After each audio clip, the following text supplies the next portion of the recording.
ఈనాడు జ్యోతి ఎవరినన్నా దొంగ అంటే దొంగ అని అందరూ అనాలి. అతను మంచోడని ఎవరన్నా అన్నా సరే ఒప్పుకోరు వాళ్ళు. అది డిప్యూటీ సీఎం పవన్ కళ్యాణ్ అయిన తాజాగా అవినీతి అధికారికి అందలం అంటూ ఆంధ్రజ్యోతి ఒక వార్త రాసింది. తీవ్రమైన అవినీతి ఆరోపణల కారణంగా బదిలీ అయిన ఓ అధికారిని 5 నెలలు తిరగకముందే మళ్ళీ అందలం ఎక్కించిన ఉదంతం ఇది. విశాఖపట్నంలో పనిచేస్తున్నప్పుడు అధికారులకు నెలవారీ టార్గెట్ విధించి మరి అవినీతికి పాల్పడ్డాన్న ఆరోపణలు ఎదుర్కొన్న అధికారి మీద విచారణ జరిపి చర్యలు తీసుకోవాలి. కానీ దానికి భిన్నంగా ఉప ముఖ్యమంత్రి పవన్ కళ్యాణ్ సొంత నియోజకవర్గం పిఠాపురం కీలక పోస్టింగ్ ఇచ్చారు. సదరు అధికారి గురించి తెలిసి కూడా ఏరుకోరి పోస్టింగ్ ఇప్పించడం అధికార వర్గాల్లో చర్చనీయాంశంగా మారింది. అవినీతి అధికారి భవానీ శంకర్ గతంలో డిప్యూటీ కలెక్టర్గా పనిచేశారు.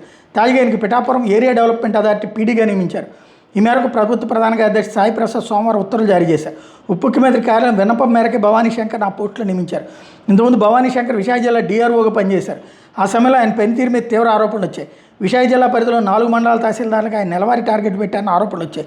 ఇక భూ వివాదాలు ఇతర అంశాల్లో తహసీల్దార్లు ప్రతి నెల 20,000కు పైన పంపించాలని ఒత్తిడి చేస్తున్నానని, వేధింపులకు గురి చేస్తున్నానని ఆర్డీఓ తన ఫిర్యాదులో పేర్కొన్నారు. భవానీ శంకర్ మీద తీవ్ర అభియోగాలు చేశారు. ఈ ఫిర్యాదును రెవెన్యూ శాఖ కూడా వచ్చాయి. ఆ సమయంలో ఆయన మొన్నటి వరకు సీఎం కార్యాలయంలో పనిచేసిన ఒక కీలక ఉన్నతాధికారి అండదండలు ఉండడంతో ఉన్నత స్థాయి విచారణకు ఆదేశించకుండా అడ్డుపడ్డారని తెలిసింది. ఆర్డీఓ ఇచ్చిన ఫిర్యాదులు ఆధారాలు లేవంటూ కలెక్టర్ స్థాయిలోని ఫిర్యాదులను బుట్ట దాఖలు చేసేలా మంత్రాంగం నడిపారు. కానీ ప్రభుత్వ పెద్దలు జోక్యం చేసుకోవడంతో ఆరోపణలను డీఆర్ఓని ఫిర్యాదు చేసిన ఆర్డీఓని విశాఖ నుంచి బదిలీ చేసి జీఐడీకి రిపోర్ట్ చేయాలని గత ఏడాది అక్టోబర్లో ఉత్తర్వులు ఇచ్చారు. ఈ క్రమంలో భవానీ శంకర్ మీద వచ్చిన ఫిర్యాదులో తీవ్రత ఉండడంతో ఆయనకు తదుపరి పోస్టింగ్ ఇవ్వకుండా ప్రభుత్వం పక్కన పెట్టింది.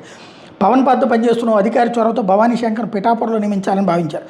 అనుకున్నదే తడవుగా పవన్ పేషలోని ఓఎస్డీ నుంచి ప్రభుత్వానికి లేఖ పెట్టించారు. దాంతో ప్రభుత్వం భవానీ శంకర్ను పిఏడిఏ ప్రాజెక్ట్ డైరెక్టర్గా నియమించింది. తీవ్ర ఆరోపణలతో వెయిటింగ్లో ఉన్న అధికారికి ఉప ముఖ్యమంత్రి కీలకమైన ప్రాజెక్ట్ డైరెక్టర్గా నియమించడం ఇప్పుడు చర్చనీయాంశంగా మారిందని రాసుకొచ్చింది.